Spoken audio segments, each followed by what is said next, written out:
All right, guys, welcome back to the channel. Going to go ahead and take out the Aeroscout here for a little flight.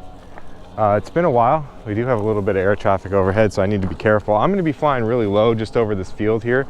It's got a great perspective, so I just want to see if I can take off on this rough terrain here. I'm not sure if I'm going to be able to. It's quite rough, but let's see what we can do.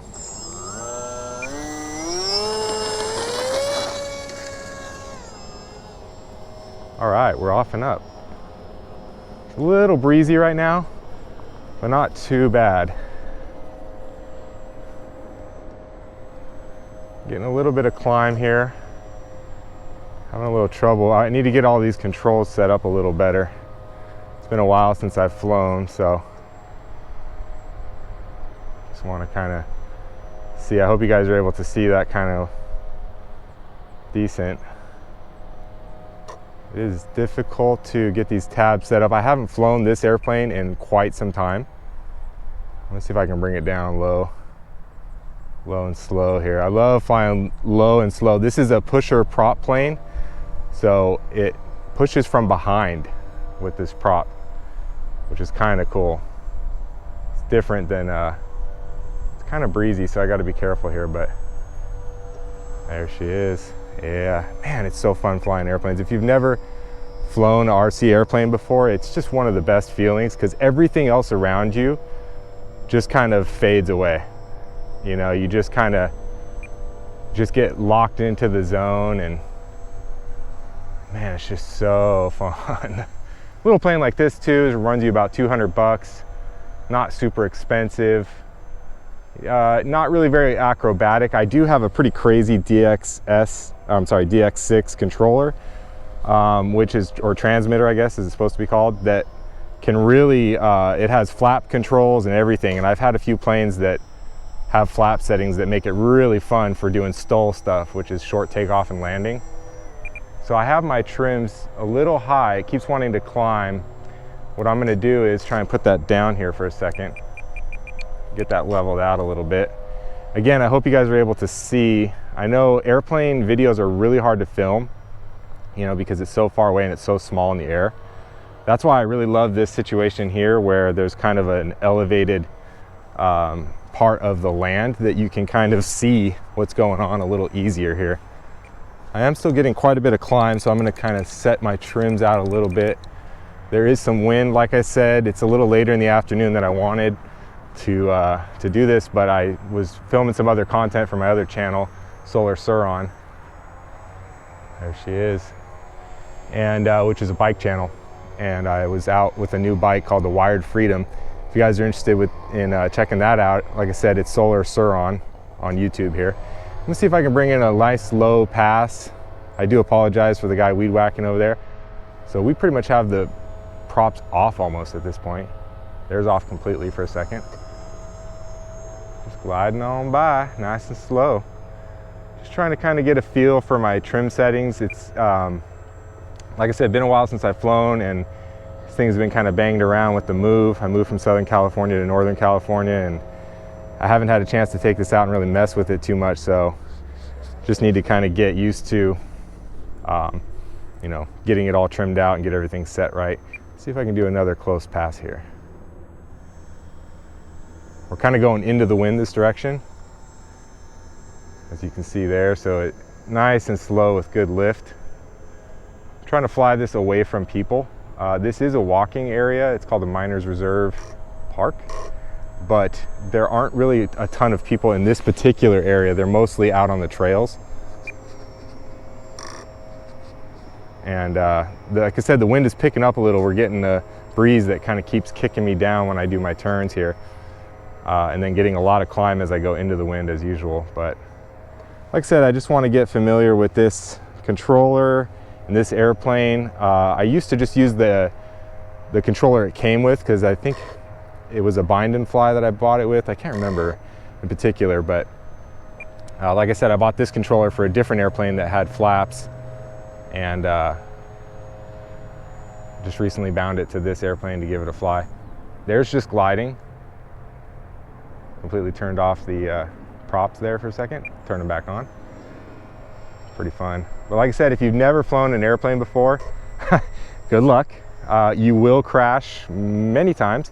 So start out with a cheaper, easier to fly airplane. I recommend a push prop plane like this, where the propeller is not in the front of the airplane, it's in the back, behind the wings. As you can see, I'll try to bring this by nice and close here.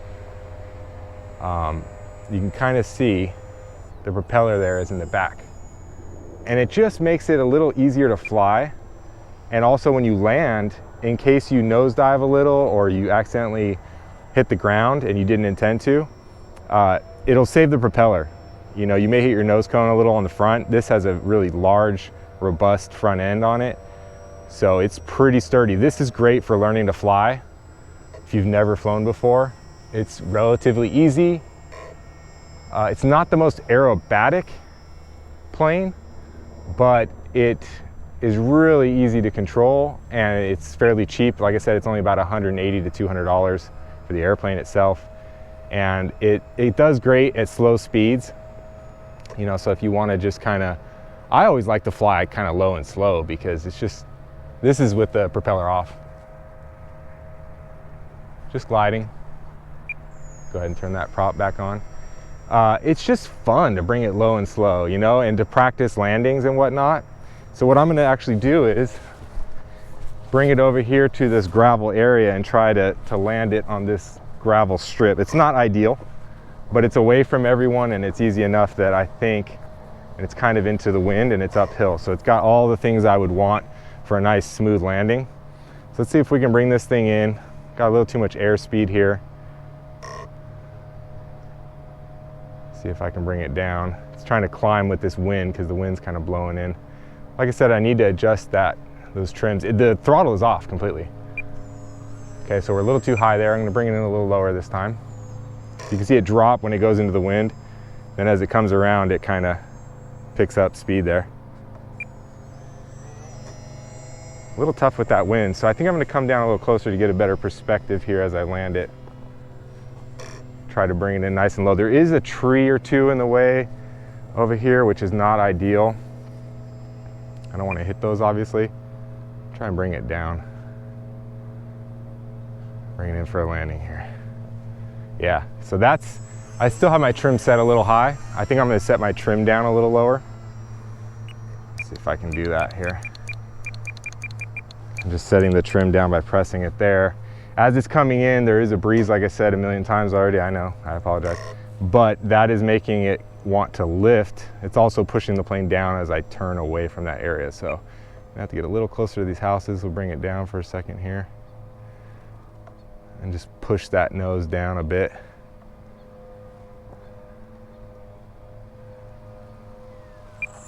Yeah, it's kind of a tough area to land this. I might have to get a different spot to land it. You know what, I'm seeing another area over there I might do. Let me see here. See what I can do. I'm just got to nose that down pretty hard as I bring it in. That's all I'm gonna have to do. I'm just gonna have to do that. So cut the power here, nose it down. Just nose that bad boy all the way down. And here she comes. Oh, a little bit of hard landing right on the only patch of grass here though. You can see that bounce. It does have a front wheel. It's a little crooked right now. You can see it kind of move. I need to adjust that slightly.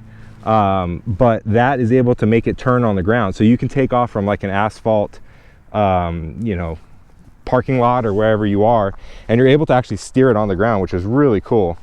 I think I'm gonna do one more quick ride here.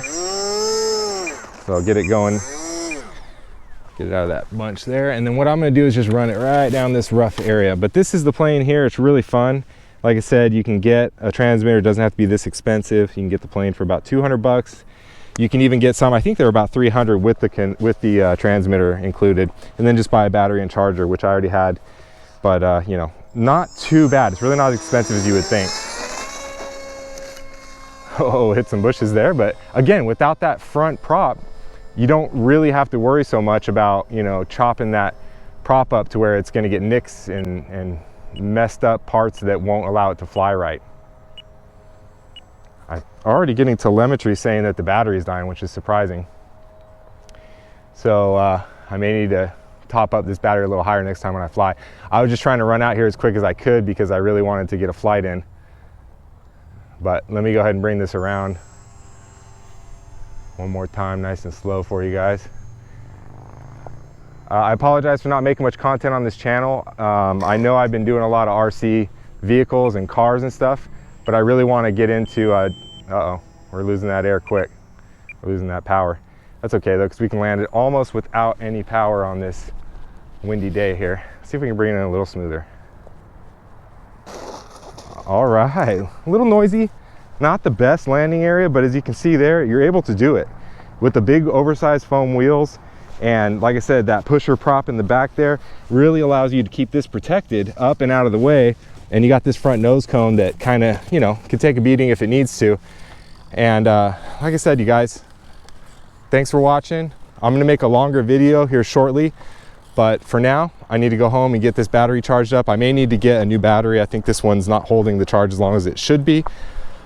But like I said, thanks for watching. And then again, to open this up real quick, I just wanna show you guys that just pops off. This kind of goes in, it's got a magnet and a magnet. The front end goes through there, clips on like that. So if you need to quickly take the battery out, you just kind of pop that out there. And then if you want to unhook, I'm actually going to leave the battery in just because it helps hold the plane balanced correctly, but I am going to remove this power connection so that the battery doesn't get any lower voltage and damage it at all. And then for easy shipping or movement, I guess, and packing and putting it in your car, my favorite thing about this plane, it has these easy screws that just come out, and they have a kind of a thumb, I don't know what you call that, a thumb drive. It's got the ability to unscrew it just with your fingers there, and then you can just take the wing off. Don't forget, like I just did there, to disconnect your ailerons there, boom.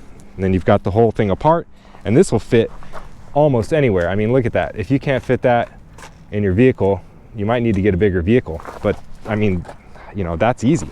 So what I do is I just simply load this thing up in the back like this. I put this wing underneath here. I'll put it up against that front wheel to kind of hold it in place. And I put these screws there. You're all done. That's all it is. So it's easy as that. Like I said, hit that like button. Don't forget to subscribe and share this video. If you enjoy this content, I'll be making more of it. My plan is to make a new video every Sunday. So take a look every Sunday. Come check us out. RC Lee, back in action. Again, thanks for watching.